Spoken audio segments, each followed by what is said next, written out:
खिदमत में इस्लाम पेश करता हूँ। सब खुश हैं? आए देखें गलतियों तीसरा बाब उसकी 13वीं आयत। खुदा के कलाम में यूं मरकूम है, मसीह जो हमारे लिए लानती बना, उसने हमें मोल लेकर शरीयत की लानत से छुड़ाया, क्योंकि लिखा है कि जो लकड़ी पर लटकाया गया वो लानती है। खुदावन के जिंदगी बख्श कलाम के पढ़े और सुने जाने पर जिंदा खुदा की बरकत हो, आमीन। आज सुबह हम खुदा के कलाम में से चंद खास बातें अपनी इस्लाह के लिए सुनेंगे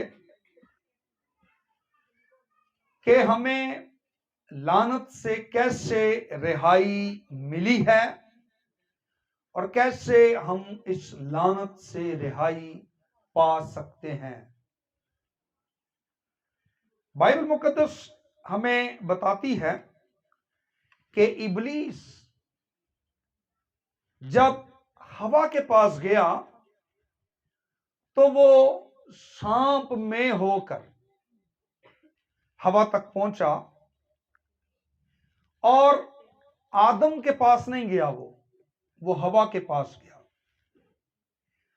और देखिए, वो एक धोखेबाज की सूरत में उसके पास पहुंचा, धोखा देने वाला, क्योंकि जिस वक्त वो हवा के पास गया था, इब्लीस के पास किसी किस्म का कोई इख्तियार, कोई अथॉरिटी नहीं थी।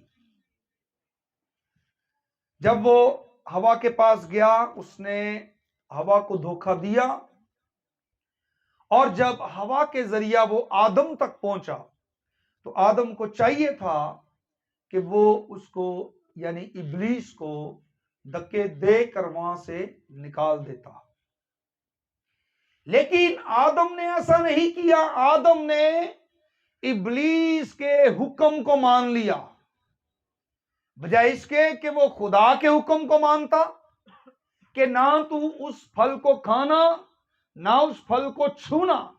ये हुक्म मानने की बजाय वो इब्लीस का हुक्म मान रहा है कि इसको खाने से तुम्हें कुछ नहीं होगा बल्कि अक्लमंद हो जाओगे। आदम ने जब इब्लीस का हुक्म मान लिया तो जो अथॉरिटीज, जो इख्तियारात खुदा ने आदम को दिए थे वो आदम के पास से जाते रहे और तब से लेकर आज दिन तक इब्लीस इस दुनिया पर नाजायज हाकिम है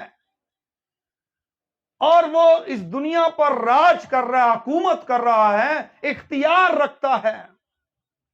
जीसस को आकर कह रहा था कि ये मुझे दिया गया है और जिसको मैं चाहता हूं देता हूं, यानी मेरे पास इख्तियार है लोगों को दौलत और ये सब कुछ दुनिया देने का। हालांकि खुदा ने टोटली जो इख्तियार था, अथॉरिटी थी, वो आदम को दी थी। वो तमाम परिंदों पर, जानदारों पर, समंदर के जानवरों पर, हर चीज पर उसका इख्तियार था। लेकिन जो ही ये अथॉरिटी, ये इख्तियार इब्लीस के हाथों में गया, सब कुछ तब्दील हो गया, सब कुछ चेंज हो गया। हर चीज के अंदर तब्दीली रूनुमा हुई, हर चीज बदल गई, तब्दील हो गई और ये जमीन लानती हो गई है। लानत इंसान की जिंदगी में आ गई। आप देखें रोमियो 5वां बाब 12वीं आयत, बस जिस तरह एक आदमी के सबब से गुनाह दुनिया में आया और गुनाह के सबब से मौत आई और यूं मौत सब आदमियों में फैल गई कि सब ने गुनाह किया, क्योंकि शरीयत के दिए जाने तक दुनिया में गुनाह तो था, मगर जहां शरीयत नहीं वहां गुनाह महसूब नहीं होता। तो भी आदम से लेकर मूसा तक, क्योंकि मूसा के वसीला से शरीयत मिली थी, इससे पहले की बात हो रही है, आदम से लेकर मूसा तक मौत ने उन पर बादशाही की जिन्होंने उस आदम की नाफरमानी की तरह जो आने वाले का मिसल था गुनाह ना किया था। हैरान होंगे आपके जो लोग गुनाह नहीं कर रहे वो भी उसी तरह मर रहे, क्योंकि जो ही इख्तियार इब्लीस के पास गया है एक बड़ी तब्दीली रूनुमा हुई है और सारी इंसानियत बनीनो इंसान अंडर कर्स लानत के जेर साया लानत के मातहत हो गए। और आदम से लेकर मूसा तक जब तक शरीयत मिली नहीं उस वक्त भी वो जो लोग मरे हैं वो गुनाह के मातहत ही मरे हैं, क्योंकि आदम की चरित्र थी वो बदल गई। गुनाह करने के बायस सारे लोगों ने गुनाह किया, जितने भी आदम से पैदा हुए हैं। और बाइबल बयान करती है सब ने गुनाह किया और सब खुदा के जलाल से महरूम हैं। और जब शरीयत आई तो इसने बताया कि गुनाह क्या है। मतलब ये नहीं है कि लोग गुनाह कर नहीं रहे थे। जब काइन ने हाबिल को कत्ल किया तो क्या ये गुनाह था या नहीं? गुनाह था, लेकिन उस वक्त तहरीरी शरीयत नहीं थी। जब तक तहरीरी शरीयत नहीं थी, तहरीरी शरीयत मूसा के वसीला से आई है, लेकिन जब तक तहरीरी शरीयत नहीं थी उस वक्त तक ज़मीरी शरीयत थी। और इंसान का ज़मीर खुदावन का चिराग है और वो उसको बताता था कि ये गलत है या ये सही है।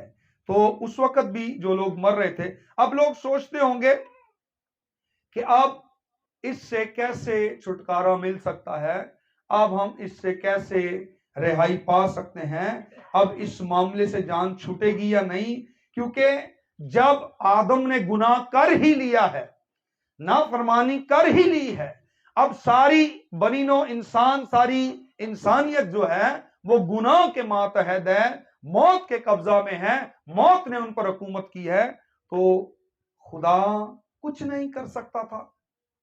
खुदा ने उस वक्त क्यों नहीं कुछ किया? मैं आपको बताना चाहता हूं, जो हो सकता था खुदा ने किया था। उस वक्त खुदा ने उसी वक्त उनके लिए एक बर्रा कुर्बान किया और उसकी खाल के कुर्ते सीकर उनको पहनाए। यहीं तक खुदा महदूद नहीं रहा, बल्कि उसने अपने इकलौते बेटे को दुनिया में भेजा जो मेरी और आपकी खातिर लानती बना। वो लानती था नहीं बल्कि लानती बना, क्योंकि जो कांटों का ताज था वो जीसस के लिए नहीं था, वो खुदा के लिए नहीं था।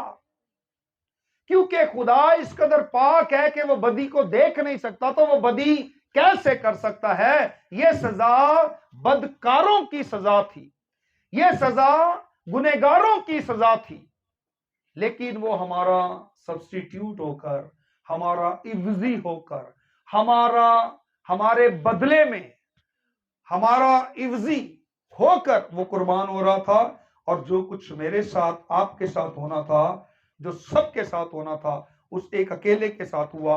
और उसके मार खाने से हमने शिफा पाई और उसके कोड़ों की मार खाने से हमें शिफा मिली। हाथों पांव में कील ठुकवाने से, पसली में भाला मारे जाने से, सर पर कांटों का ताज पहनाया जाने से, मौत की सजा का हुक्म सुनाया जाने से, जान देने से मेरी और आपकी रिहाई और मखदसी हुई है। अगर वो ना मरता तो मैं और आप आज जिंदा ना होते। हमें जिंदगी देने के लिए, बल्कि हमेशा की जिंदगी देने के लिए खुदावंद यीशु मसीह इस दुनिया में आए, बलिदान हुए, कुर्बान हुए, ताकि मुझे और आपको हमेशा की जिंदगी दिला सके। आज वो लोग जो खुदावंद यीशु मसीह पर ईमान लाते हैं हमेशा की जिंदगी पाते हैं। अब ये आप पर मुनस्सर है कि आप लानतों में जिंदगी गुजारना चाहते हैं या लानतों से आजाद होना चाहते हैं। क्योंकि अगर 21वीं आयत तक इसको पढ़ें तो बाइबल मुकद्दस हमें बताती है 15वीं आयत से, लेकिन गुनाह का जो हाल है वो फजल की नेमत का नहीं, क्योंकि जब एक शख्स के गुनाह से बहुत से आदमी मर गए तो खुदा का फजल और उसकी जो बख्शिश एक ही आदमी यानी यीशु मसीह के फजल से पैदा हुई, बहुत से आदमियों पर जरूर ही अफराद से नाजिल हुई। और जैसा एक शख्स के गुनाह का अंजाम हुआ बख्शिश का, वैसा हाल नहीं, क्योंकि एक ही के सबब से वो फैसला हुआ जिसका नतीजा सजा का हुक्म था, मगर बतेरे गुनाहों से ऐसी नेमत पैदा हुई जिसका नतीजा ये हुआ कि लोग रास्तबाज ठहरे। क्योंकि जब एक शख्स के गुनाह के सबब से मौत ने उस एक के जरिया से बादशाही की, तो जो लोग फजल और रास्तबाजी की बख्शिश अफराद से हासिल करते हैं, वो एक शख्स यानी यीशु मसीह के वसीला से हमेशा की जिंदगी में जरूर ही बादशाही करेंगे। गर्ज जैसा एक गुनाह के सबब से वो फैसला हुआ जिसका नतीजा सब आदमियों की सजा का हुक्म था, वैसा ही रास्तबाजी के एक काम के वसीला से सब आदमियों को वो नेमत मिली जिससे रास्तबाज ठहर कर जिंदगी पाए। क्योंकि जिस तरह एक ही शख्स की नाफरमानी से बहुत से लोग गुनाहगार ठहरे, उसी तरह एक की फरमाबरदारी से बहुत से लोग रास्तबाज ठहरेंगे।